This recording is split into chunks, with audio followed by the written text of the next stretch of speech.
Welcome to So You Want to Be a Real Estate Agent. This is season 5, Success Stories, and I am so excited to have a special success story guest with us here today, Ann Robertson. And Ann is near and dear to my heart because she is one of our very experienced agent mentors here at the List Realty. So we get today to have Ann on the show to tell you about how she became successful, how she became a mentor, and how she has successfully transitioned her business over the years. So Ann, welcome. Thank you so much, Meredith. My pleasure. Thanks for being here. All right, so let's get started with letting our audience know a little bit about you. How many years have you been in real estate? I've been in real estate since March of 2015. I started off being licensed in Virginia, then DC, then Maryland. So yeah, going on 9 years. Okay, so I want to ask you first about that multi-jurisdictional Yes. business that you run, because that's tricky. And I think, there are a lot of parts of the country that are kind of isolated in their jurisdictions. We're one of the few, I think, where people go over state lines a lot. And we have that other real weirdness, which is that DC is not technically a state and has its Correct. own set of interesting rules and regulations that are significantly different from Maryland and Virginia's. So what made you decide to branch out from Virginia originally to another jurisdiction? Well, I was actually living in DC when I was licensed in Virginia first. However, I have lived in all 3 jurisdictions. When I moved to the area in 2004, I was living in Virginia first. Okay. Then got married and lived on Capitol Hill since 2005. So I started in Virginia because they were the only jurisdiction that had an online class. Oh, And really? yes, at the time, Wow. in 2015. So I was planning on doing the national exam and the Virginia exam online so that I could move then to DC. So I quickly became licensed in DC after Virginia for the purpose of working in DC and Virginia. So I did both. And then a year later did Maryland. Okay, so just a year later. About a year later. Wow. Okay. Yeah. Okay. And did you find that branching out that way enabled you to serve clients who were looking in all those areas, or did it feel like you were running all over the place? No, I felt like there was a lot of movement. There is a lot of movement between DC, Maryland, and Virginia, people moving out of DC into Virginia or Virginia into DC. And Maryland. So I just felt like it was necessary because I wanted to be able to service the full service of all my clients. And if I didn't have the license in all 3 jurisdictions, I didn't feel like I could serve them fully. Being able to manage the transaction on the selling and buying for a seller who's moving to a new place and buying, can be a little tricky, and it really helps when the agent can coordinate that and help them manage that and know the rules of both jurisdictions as well. Right, exactly. How difficult was it getting those additional licenses? Not that difficult. Virginia is actually it's an easier exam in the sense that it's a buyer beware state. So there aren't as many rules around selling a property in Virginia. Buying a property, on the other hand, you have to be very skilled to know how to get the information that you need for your client to best represent them. So I did feel like Virginia was tricky on the one hand, but on the other hand, easier. Okay. DC is complicated. And kind of the opposite. It's the opposite. Right? Yeah. The seller has the obligation to disclose every defect that they have, as well as Maryland. The seller is obligated to disclose all of that information. And the buyer, if they are dealing with the disclosed information, they need to know how to navigate. What do I do? You're talking about 100-year-old homes and complicated tenant laws and tenant restrictions as well. Right. So DC is complicated, but it really felt home to me. So it was very easy and somewhat comfortable. Okay, Yeah. okay. So DC felt like home to you, and you said you were like in the Mhm. Capitol Hill Yes, I area, lived in the Capitol which area. sounds really cool and is really cool for It people is. who are listening. And whether you know this area or not, I mean, that's like what people think of sort of when they think of DC Yes. is Capitol Hill. So coming onto the scene as a new agent, was there any level of like intimidation for you? Or were you like, no, this is my home, I know what I'm doing? Oh, absolutely. I would say that the biggest intimidation was navigating the contracts, because every contract is different in the jurisdictions. Although Yeah. Maryland, in Montgomery County, it's the same contract more or less as DC, with some additional forms. Mhm. I would say that the biggest intimidation part was the contracts Okay. and knowing how to navigate the contracts, which they don't really teach you in the real estate classes. No, one of the many things that we don't really learn Right. in the pre-licensing class. We do learn some things that we will use, but for those who have Yes. been through it, you know that you're gonna learn almost everything you need to know to be successful. In practice and with practice, experience. yes. So the funny thing is, some of my first 3 transactions were my own transactions. Oh, seriously? So yes, so I Oh my actually, gosh. I was happy because I was able to navigate Yes. those transactions myself. Yeah. and make mistakes, with myself Right. versus someone else, You were because your own guinea pig. I was my Yeah. own guinea pig. So for example, I did a 1031 exchange Oh my on an gosh. investment property, and I was a tenant myself. So it was Okay. also navigating the tenant laws and everything, and Yeah. then purchasing a home as well. That was yeah, it was all So you very started with like a interesting. really advanced one, the 1031 Yes, tax deferred I did. exchange. I like to jump in feet first and like trial by fire everything. So I really learned everything really fast. Wow, So, wow, that's a good way to yes. do it. Well, no wonder you're flourishing as a mentor in what you're doing, because you've done it, you've learned it, I've you learned understand it. the intricacies. Okay. All right. So you're working in all 3 jurisdictions, living in Capitol Hill, buying and selling for yourself and renting for yourself. Yes. What's the next milestone for you? Well, finding the right brokerage is a challenge. It's always kind of finding a place to hang your hat. Yeah. A place where you can feel a part of a team, and supported, but also able to individually seek out your modes of success. Yeah. And on Capitol Hill in DC in particular, there are a lot of established agents who do very well, and they have a name and they have a place. And Mhm. of course, me entering into the mix of the business of real estate on Capitol Hill, that was intimidating, Yeah. if you to be honest. But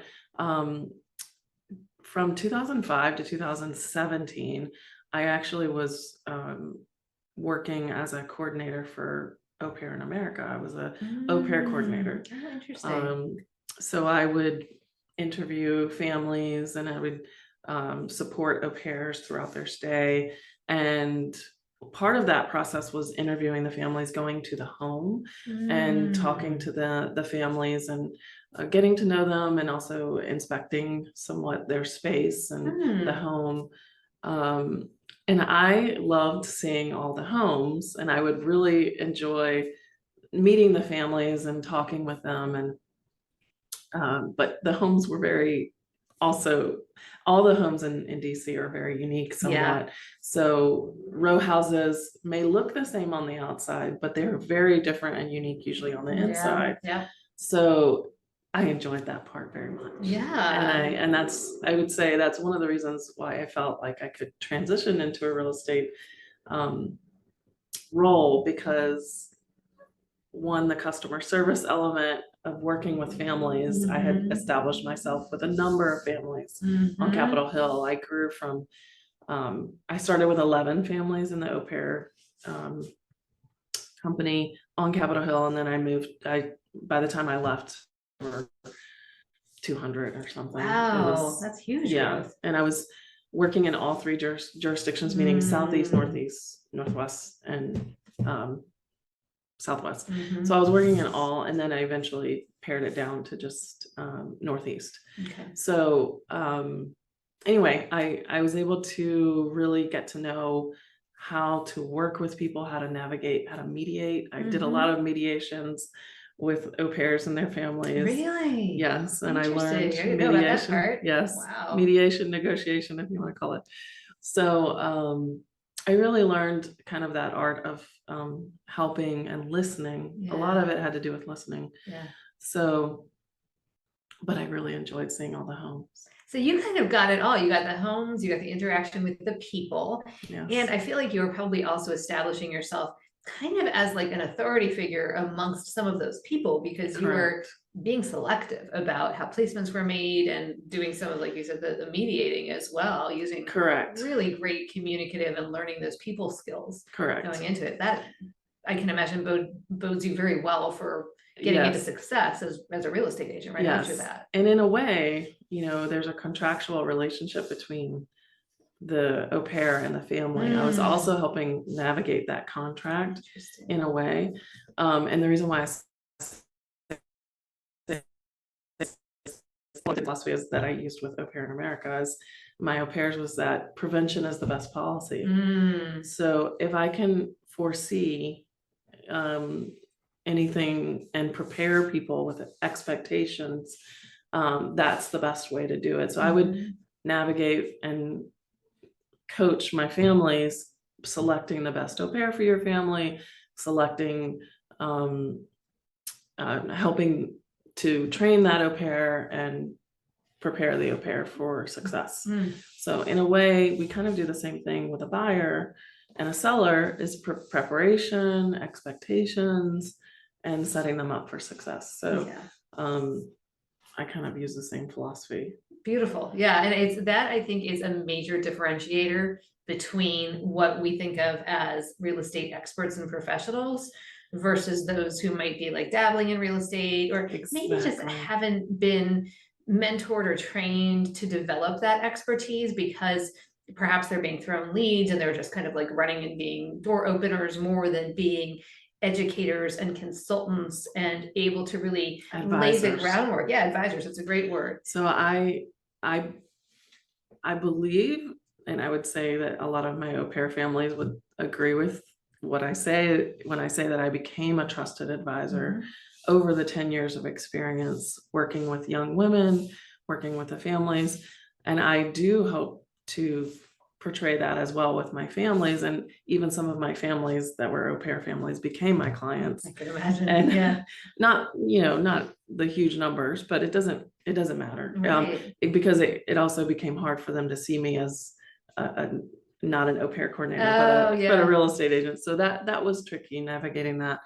But the whole idea of being an expert versus an amateur, I think the market over the last few years has made people think how easy it is to be a real estate agent, and how houses sell themselves, or, you know, it's just paperwork, right? And you just fill in the forms. Yeah. But there's a huge difference between filling out a form and navigating and advising your clients on what's the best option. Right.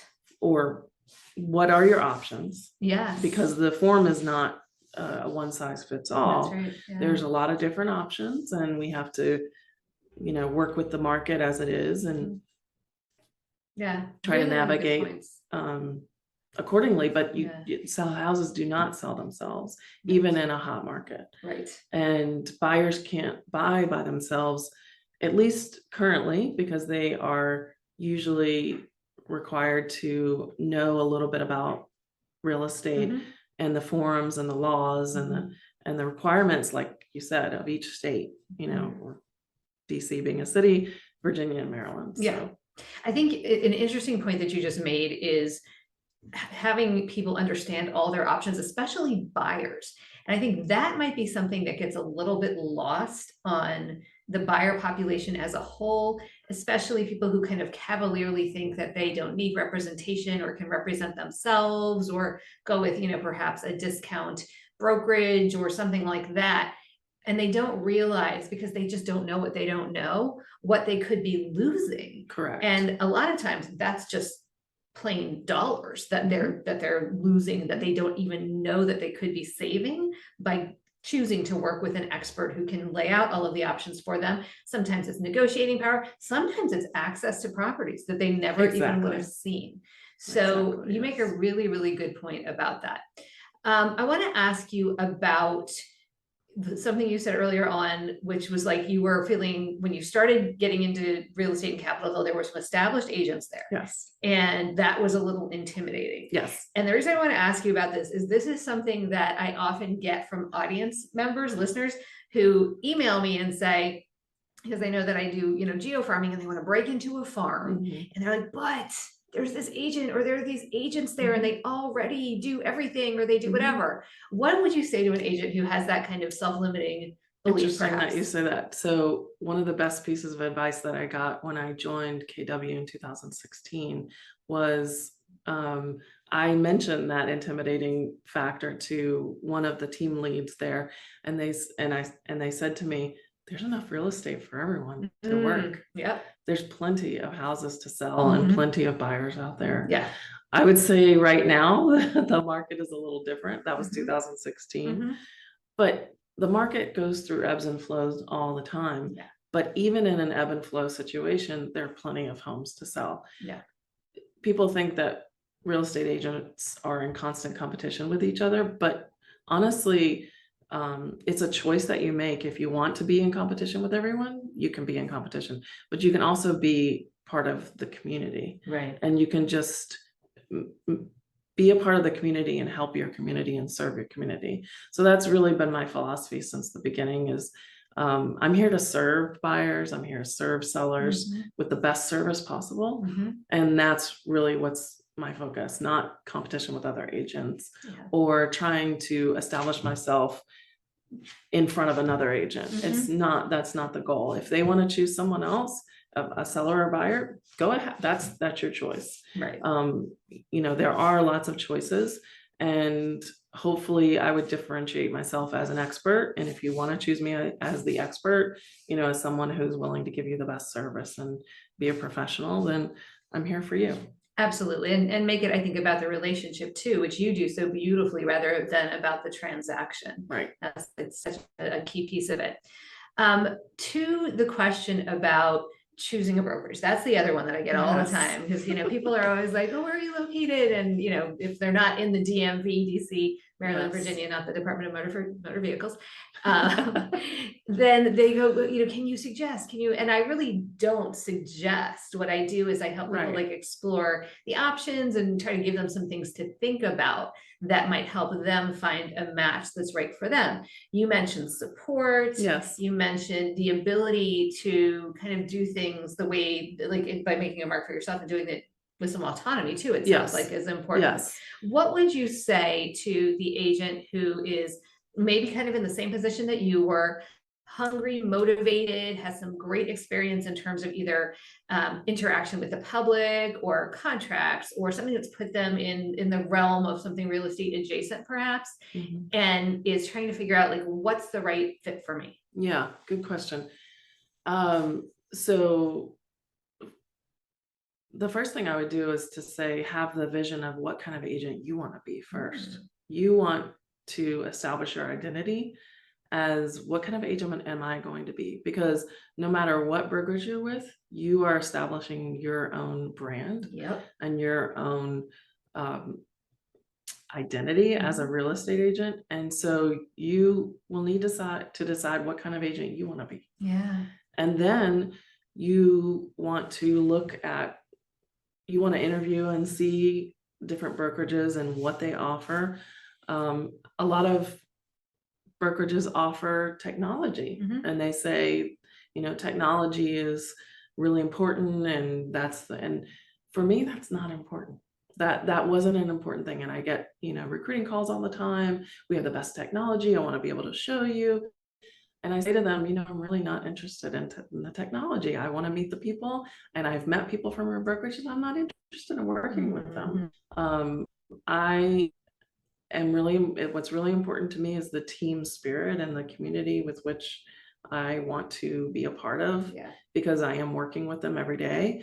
And proximity is actually important to me. So I moved from Capitol Hill to Montgomery County, and I realized I tried to keep that business going with my office downtown, and it just wasn't, I was not servicing everyone, especially myself and my family, in the best way. So I needed to make a decision of proximity. And so proximity does make a difference. Yep. I would not recommend having it in another state or another jurisdiction. Even if you are licensed in that jurisdiction, I would recommend being in the same jurisdiction where you want to actually farm or lead gen in that jurisdiction. But also the relationships that you're going to build. So it really takes time to nurture and develop relationships with your community. Yeah. So if you don't have time to dedicate to that community, then it probably isn't the right place to have your brokerage or your office. There's a lot of factors with regard to brokerage, and I may be making it more complicated, but that's why the decision to choose a brokerage is important. I really don't think the national brand matters. I don't think that I don't half the time people don't even know what brokerage you're with in terms of a national brand. With the online platforms now, people don't need to search on a branded search page. They work more with agents than they do a brokerage. So exactly. And I also think that, and this is one of those things, when I moved for the first time from a big box brokerage who kind of brainwashed us a little bit, that if the reason we were successful was because of their brand. signage and their brand. And when I made that change, that's when those like scales were revealed from my eyes, when all the agents were like, the clients were like, we didn't even care who you're with. Oh, we hired you. And I was like, oh, but I also think it gives you more longevity in your career, because we see like these companies, they get bought by other companies, their branding changes. So I think, you consider yourself, your own business, your own brand. That's the way to really differentiate yourself and to create those long lasting relationships with your clients. The other thing, and you made a really interesting point about proximity. So I was just listening to something yesterday that said that 68% of clients choose their agents due to proximity. Interesting. So that can be, and often also, is, physical, like geographic proximity, can be mental proximity too. Like you're the person that happens to be in front of them when they're ready to make that decision. But if you are both the person who's in front of them when they're ready to make a decision to buy or sell, and you are the go-to person in the neighborhood, the county, the city, whatever, they're much more likely to choose to work with you. And it gives you like an automatic leg up in comparison to any other agent. Well, how many times do you hear, and you, Meredith, I'm sure hear this quite a bit, and I hear it now that I'm with, oh, Meredith is everywhere. I see Meredith's signs everywhere. That's the agent you want to be. The agent that's the agent say, you want to be. I see you everywhere. Yeah, exactly. Well, thank you for that. And interesting too, I'd be so intrigued to know what the statistic of this is, because since the pandemic, there has been this kind of like blossoming of brokerages that have no brick and mortar whatsoever. No brick and mortar. And therefore, there's nowhere for agents to go and conduct their business. And I have to think that the synergy that is lacking for those agents, not just being around people who are doing the business, you pick up things when you like hear people on phone calls, or it's different, right? I equate that a little bit with like the kids during the pandemic. They felt like they needed to be on social media in order to socialize with their friends. Well, no, we don't. That's not real socialization, or that's not actually building a community and having friends. Friends on social media are not your friends. So true. Agents on social media are not your agents. Oh, I love that. Mic drop right there. Those agents, they're, they have their brand and they have their clients and all of that, but the distance between you on the screen and in person is very different. It's so big. So kids need to be in person with their friends. They need to hang out with them in person and see their face and hear their laugh, and just kids need that. And I saw my kids needed it, and I needed it during the pandemic. But I think that there is maybe some benefit to having access to the tools that agents need virtually, and that's one thing. Sure. But you also need to be in person, and Yes. and social media or virtual learning, if you want to equate virtual learning with virtual business, it just doesn't work. It is not beneficial. It doesn't create social communities. It doesn't create a community spirit. Yeah. And I'm a big advocate of having in-person meetings, in-person schooling, in-person casual getting together too. Yeah, So completely agree with you. I think it's vitally important.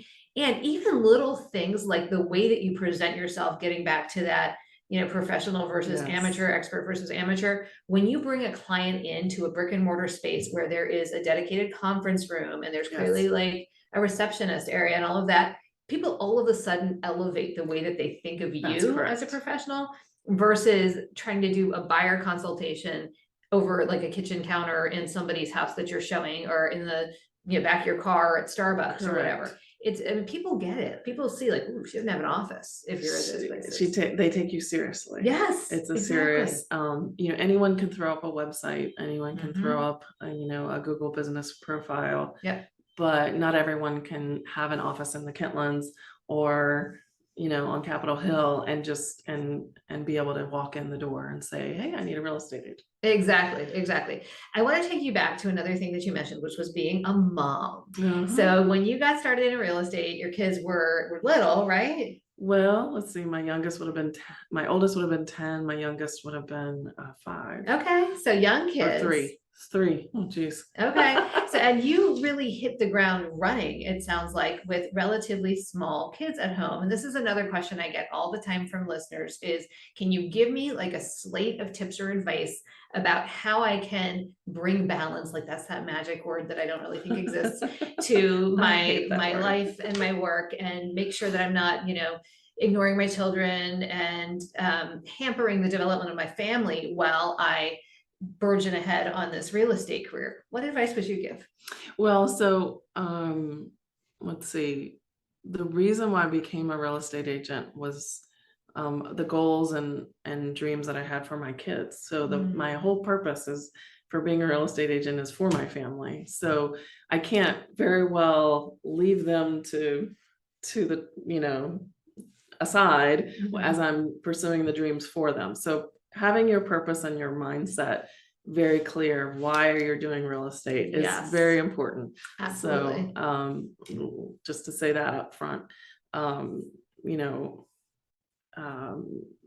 being an au pair counselor was just not cutting it in terms of many reasons, but also it was more and more demands on my time, actually. The more families that I had to supervise and coordinate, it was actually worse for my family.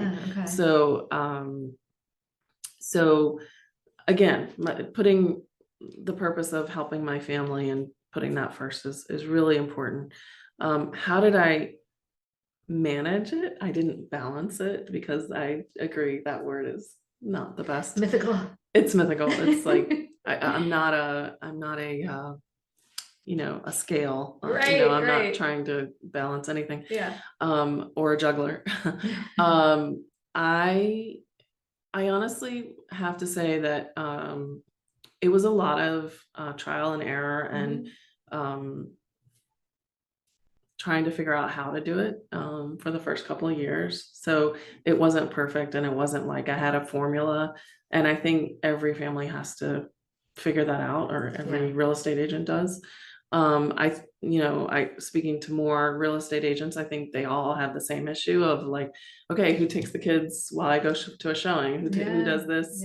Who takes the kid to this sporting event while I go to an open house? And so you just do it. It's not there's no like, luckily my husband is around on the weekends. He doesn't have a weekend job. He has more of a Monday through Friday, job. So luckily that's how we balance it, Yeah. is really having one that's not a weekend or afternoon job, and the other, I'm flexible to go do what I need to do. Love I don't that. know how my kids would say that I balanced it. Maybe in a couple of years I'll ask them and see how they felt, but they've definitely been spring market is usually very busy, and most Yeah. weekends I'm not available. Mhm. I'm working. Right. So I have my mother-in-law who's my most fantastic supporter, Aw. who helps with my kids on the weekends, and she still does in her 80s. Wow. And my husband and I can say, there are people who do it alone, but I don't know who they are, because I can't do it alone. Yeah, I think it's hard to do alone. And I think, to your point, whether you have that kind of like built-in support system in terms of a spouse or a partner or a family member, you do have to kind of rely on Yes, a you little do. bit of a village if You you're going to do. be successful in this career. And also, I think realizing that you're setting a phenomenal example for your children I for hope. setting goals, being purpose-driven, as Yes. you said, achieving and showing them what is possible Yes. when you put your natural skill set, your talents, your abilities, Yes. and your passion together. Like what kind of alchemy that can create. It's Correct. pretty amazing. And also, I'm at the point now where I have a teenager who can come and help me. Yes. And I set that example of saying, this is the way we do things. Yes. I will be down on the floor, scrubbing the floor and getting all the little spots off the floor. Yep. To get this listing ready. Yep. And you will be helping me water the lawn. Yep. Every day after school until it goes in the morning, between when it was sold and on the closed. I mean, there's little things that they help me with along the way, and my little, preparing the little chocolates for my open house. Yes. My my 11-year-old will help me with them and help himself as well with them. So he's getting a little bit of reward. He's doing both. Right away. That's good. I love that. And I think that's brilliant too, that you're bringing them in and giving them like a little bit of a stake in the business as well. But I think it's again, one of those things that as the kids get older, they come back and they see how important it is. Yes. And how they can be That's right. Significant in contribution to, which is like another brilliant lesson. Correct. And to be professional and Yes. the standard of how we do things. Absolutely. So. Absolutely. Yeah. And I love that you said that too. And that was something I used to always say to my kids, like when you were just reminding me of scrubbing the floor, my kids would say, like CJ would go, nobody does this. And I'd be like, that's not the way, like people don't do things like this. And I was like, and I said, well, this is how we do things. That's right. It doesn't matter. I always said that. And they used to say like as kids, nobody does that. Nobody does that. And that's not the way people do things. I'm like, this is the way we do things. And always we're going to hold ourselves to a different standard. And again, I think that's so good for them. That speaks very highly to them. Yeah. Yeah. Doesn't necessarily mean they've carried that standard into their independent lives now, but man, I'm hoping they come back. Someday it will. Someday, right. All right. Now I want to ask you about your transition into being an agent mentor as you are continuing to be a top producer. So what was it that made you feel like being a mentor might be something in your future? Well, prior to moving to DC and becoming a real estate agent and becoming a mom, I was a teacher and I taught, I taught, and I really enjoy teaching. Both of my parents were teachers. It comes very natural to me. So I enjoy helping others and teaching others. I enjoy sharing information. I enjoy sharing the tools that have helped me along the way, so that someone else doesn't have to struggle like I did. Now, I'm not saying I struggled terribly. It's not a huge struggle, but I'm just saying you shouldn't have to struggle as much. Maybe that's what brought me to also have my own, you have to struggle. Everyone has to struggle, a little bit to be able to find your way. And like I said about finding your identity and finding your way, no one can build your business for you. It's your business. You own it. You take it into your hands and you build it. And so being a mentor is just giving sort of a leg up. It's not like I'm building your business for you or trying to make you do the business like I do it, but more, if this tool will help you, this is what helped me, maybe it'll help you. So a mentor is meant to do that. It's just be an example, be a model, and show other agents what works for you. But ultimately, I want to give the freedom to the agent to be themselves, Yeah. to find their own way, because they will not build their business if I build it for them. Right. It will not go anywhere, because it's not my business. Right. It's theirs. Right. So taking ownership of your own business is really important. So if I'm just giving them some tools to help them, I mean, ultimately, you can only do so much. One person can only do so much. And if you don't have your systems in place, you will limit yourself. Yes. So if I'm going to do more business, I have to have my systems in place. Yep. I mean, I remember at one point I had 4 or 5 contracts under 5 contracts under contract at once. And I thought I was my mind was going to explode. You just said you're not a juggler. I was like, so. I'm not a juggler. Exactly. I'm not a balancer. And I didn't have a transaction coordinator because I'm not a fan of actually handing off my responsibilities to someone else, even though those transaction coordinators are very helpful. It just depends on how you want to run your business. Right. But I needed a way to manage it all. So I have come up with my own systems, and I use those to keep my contracts in check and all of that. And I want to share that with my mentees and help them to come up with their own systems. Love it. Love it. Love it. Love it. Yeah. And I think to your point before about, brokerages who are like, oh, we have all this technology, right? What we know is the best technology is the technology that you will actually use. That's right. So when you are presenting the options, kind of like you present the options to your clients, right? That's With right. your mentees, you're presenting a slate of options and tools that they can use.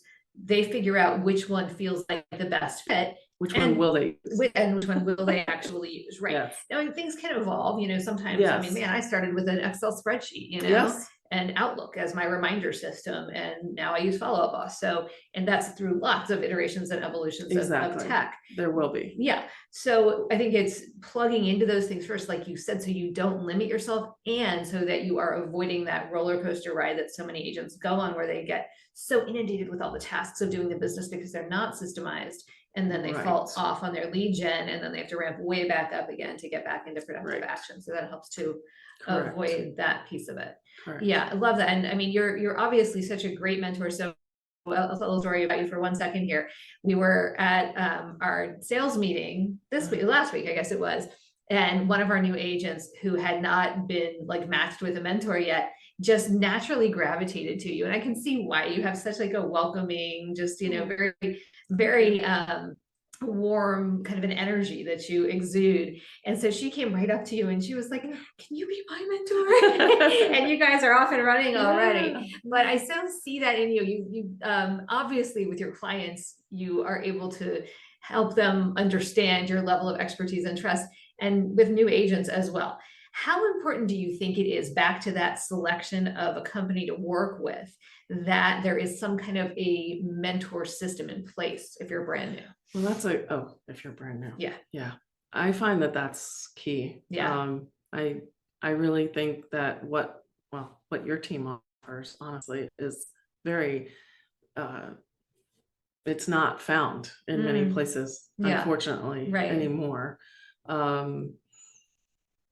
Having a mentor in your first couple of years is really important, but a mentor who actually has time to listen and has patience, and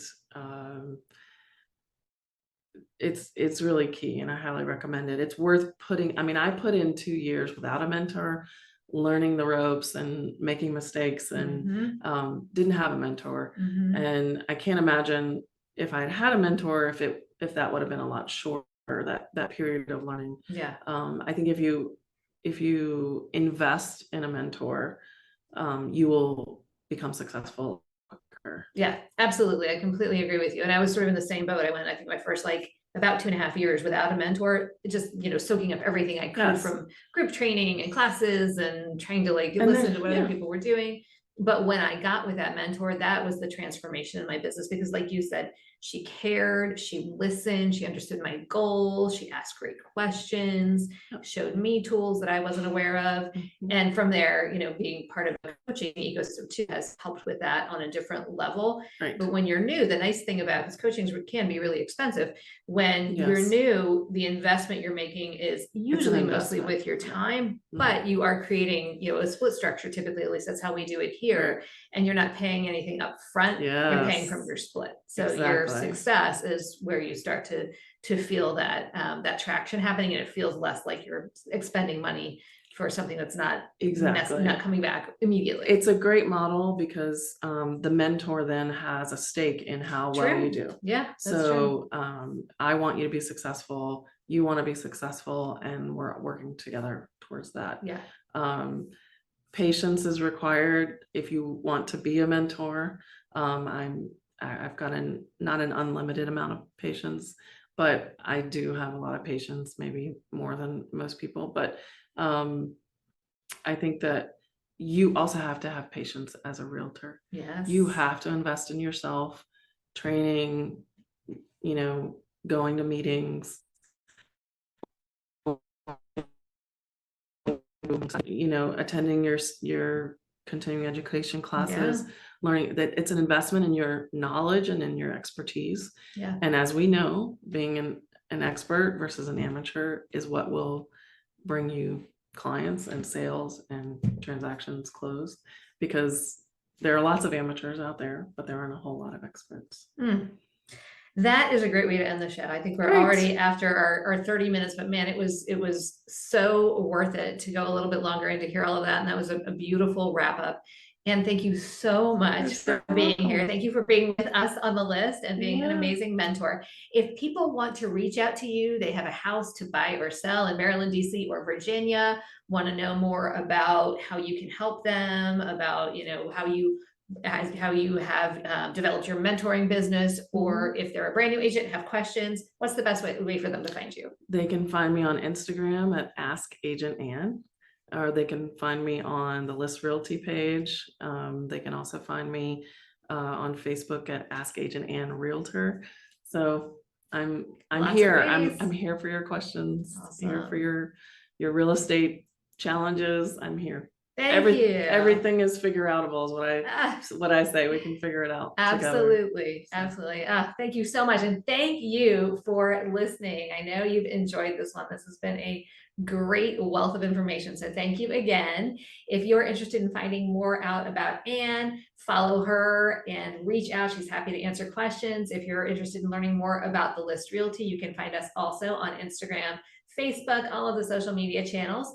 And if you're interested in learning more about real estate geo-farming, pick up a copy of Farming for Real Estate Agents, available on Audible and anywhere books are sold. So thank you again. Thank you, Meredith. Thank you. This has been So You Want to Be a Real Estate Agent. We'll see you next time.